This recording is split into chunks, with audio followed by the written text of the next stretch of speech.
अरे जेठ जी, जब आप आ ही गए हैं तो आप वापस क्यों जा रहे हैं? आइए अंदर आइए ना।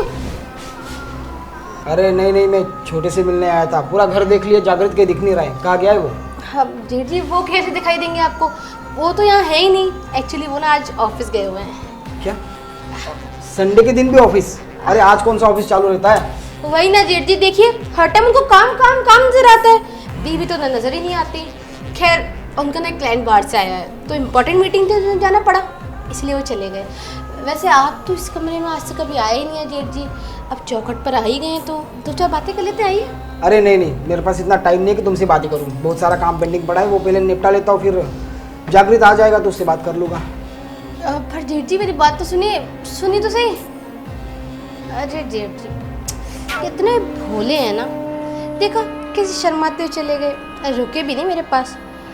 खैर एक बात तो माननी पड़ेगी जेठ जी, आप सच में बहुत भोले हैं। आपकी बीवी को गए हुए पूरे 1 साल हो गया, लेकिन मजा ले कि आप किसी भी पराई औरत को आंख उठा के देखते हो। अरे किसी को ना देखे, कम से कम मुझे तो देख लो। मैं तो कितनी सुंदर हूँ ना, फिर भी आप मुझे इग्नोर कर देते हैं। अरे करीब आना था दूर, आँख उठाकर भी नहीं देखते। हाय मेरी फूटी किस्मत। पर कोई बात नहीं जेठ जी, अब तो मैं आपके पास आऊँगी और आपको मना कर ही रहूँगी उस सब के लिए। बस थोड़ा सा वेट कर लीजिए, अभी आई जेठ जी।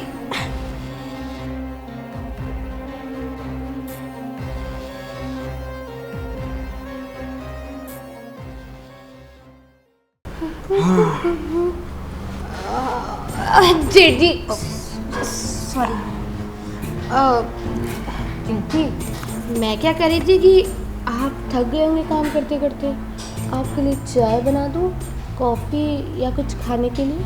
देखो चाय कॉफ़ी नाश्ता मैंने कर लिया है। तुम एक काम करो, घर के कुछ काम रह गए हुए तुम जाके वो कर लो। अरे जेठ जी घर का सारा काम हो गया, कैसी बातें कर रहे हैं? आपको पता है ना घर पे मेड आती है, फिर भी आप पूछ रहे हैं। और वैसे जेठ जी एक बात कहूँ आपको, बुरा मत मानिएगा, जेठानी जी को गए पूरे 1 साल हो गया और मजा लगे आपने कभी भी किसी लड़की को आँख उठाकर देखा हो। पर कोई बात नहीं, घर पर तो आप देख ही सकते हैं ना। और आपके घर पर इतनी खूबसूरत आपकी छोटे भाई की बीवी है, कम से कम मुझे ही 2 पल देख लिया करिए, और इसमें आपको भी मज़ा आ जाएगा और मुझे भी। जेठ जी प्लीज़। ये कैसी बात कर रही हो तुम? तुम्हें पता भी है तुम बोल क्या रही हो? बहक चुकी हो क्या? अरे तुम मेरे छोटे भाई की बीबी हो, और मैं तुम्हें ना एक बच्ची मानता हूँ, तो ये सब तुम्हें ना शोभा नहीं देता, ठीक है? अरे जेठ जी कैसी बातें कर रहे हैं आप? या मैं आपसे कुछ और रिश्ता बनाने आई हूँ और आप कौन सा रिश्ता बना रहे हैं? थोड़ा मेरी बात को समझिए ना डीपली। देखिए आपका छोटा भाई तो मेरी परवाह करता नहीं है, हर टाइम घर से बाहर रहता है, और बाहर रहता है तो मुझे टाइम नहीं दे पाता, और घर में तो यहाँ पर मैं अकेले रहते हैं ना, तो आप तो मुझे टाइम दे सकते हैं, तो इसमें क्या ही प्रॉब्लम है? और क्या हर्ष ही क्या है इस सब में? देखो खुशबू, तुम्हें पता है मेरी बीवी जाने के बाद ना मैं किसी और की तरफ आँख उठाकर देखता भी नहीं, और मैंने ना कभी शादी करने के बारे में भी नहीं सोचा। तो तुम ये सब कैसे सोच सकती हो मेरे बारे में? देखो जागृत को अगर ये सब कुछ पता चल गया ना तो बहुत बुरा होगा तुम्हारे साथ। अरे जेठ जी उनको पता कैसे चलेगा? वो होंगे तब तो पता चलेगा ना यहाँ पर, जब वो है ही नहीं, वो ऑफिस गए हैं तो कैसे पता चलेगा? तो अब आप थोड़ा मेरे करीब आइए ना, और हम अंदर चलते प्लीज। देखो मुझे पता है जागृत घर में ही है। जागृत, जागृत! अरे जेठ जी वो घर में नहीं है बाबा, वो ऑफिस गए हैं। आप अपनी एनर्जी वेस्ट क्यों करें? मेरे साथ आप अंदर चलिए। तुम पागल हो चुके हो क्या? कब से समझा रहा हूँ, तुम्हें बात समझ में नहीं आ रही है? अरे जेठ जी काम डाउन, इतना गुस्सा आपकी सेहत के लिए अच्छा नहीं होगा। आप एक काम करिए, चलिए मैं आपका गुस्सा एकदम ठंडा कर दूंगी और आपको मज़ा भी आएगा। देखो मुझसे ना तुम दूर रहो। खुशबू क्या हो गया? देखो ना यार, पता नहीं जेठ जी को क्या हो गया, इतनी जोर से धक्का मारा है मुझे। भैया खुशबू ये क्या कह रही है? आपने इसे धक्का क्यों मारा? देख जागृत, अब ये नौटंकी ना तुम दोनों बंद कर दो। अरे तुमको क्या लगता है कि इस घर में जो भी चल रहा है मुझे कुछ पता नहीं है? इतने दिनों से तुम जो मेरे खिलाफ साजिश कर रहे थे ना, मैंने कल तुम्हारी सारी बातें सुन ली। देखो मैंने तुम्हें जितना बोला है ना उतना ही करना, अपना ज़्यादा दिमाग मत दौड़ाना। अरे यार मैं जी के साथ ये सब कैसे कर सकती हूँ यार? वो इतने भोले और नादान है, मुझे करते हुए भी शर्म आएगी। अरे लेकिन करना पड़ेगा ना, तुम क्या चाहती हो ये प्रॉपर्टी हाथ से निकल जाए? अभी भाभी को गए हुए सिर्फ 1 साल हुआ है, अगर कल को भैया ने दूसरी शादी कर ली फिर इस प्रॉपर्टी के हिस्से हो जाएंगे तो फिर हमें कुछ नहीं मिलने वाला। हाँ तुमने बात बिल्कुल ठीक कही। अगर जेठ जी का दिमाग भटक गया किसी औरत पर और उन्होंने शादी कर ली तो हमारे हिस्से में तो कुछ भी नहीं आएगा। तभी तो कह रहा हूँ जो बोला है वो करना। ठीक है, मैं तैयार हूँ, लेकिन मुझे एक डर लग रहा है। अब किस बात का डर लग रहा है? अरे मैं जेठ जी को अपनी बातों में फंसाऊंगी और कहीं वो मुझे फिसल गए तो कुछ अनहोनी भी हो सकती है। अरे क्यों डर रही हो तुम? मैं भी तो वहीं होऊंगा ना।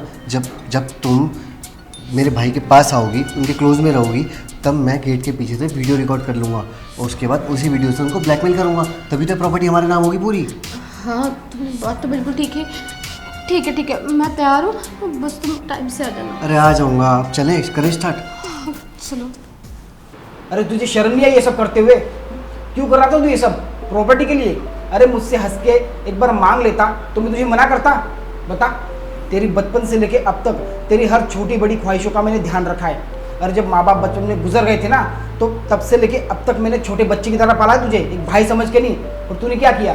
तूने मेरे प्यार का ये सिला दिया। तो किस लिए कर रहा था ये सब? इस प्रॉपर्टी के लिए? ये तेरी बीवी के बातों में आ गया था तू? हाँ, तू जानता है जब तेरी भाभी चली गई थी ना, तब मैंने सोचा था कि अब इस दुनिया में मेरा कोई नहीं है तुम्हारे अलावा। तो इसलिए मैंने सारी प्रॉपर्टी ना तुम दोनों के नाम कर दी थी। पर देखो तुमने क्या सिला दिया। भैया मैं मानता हूँ मुझसे गलती हुई है, मैं बहक गया था, लेकिन भैया मैं आपके आगे हाथ जोड़ रहा हूँ, मुझे माफ़ कर दो।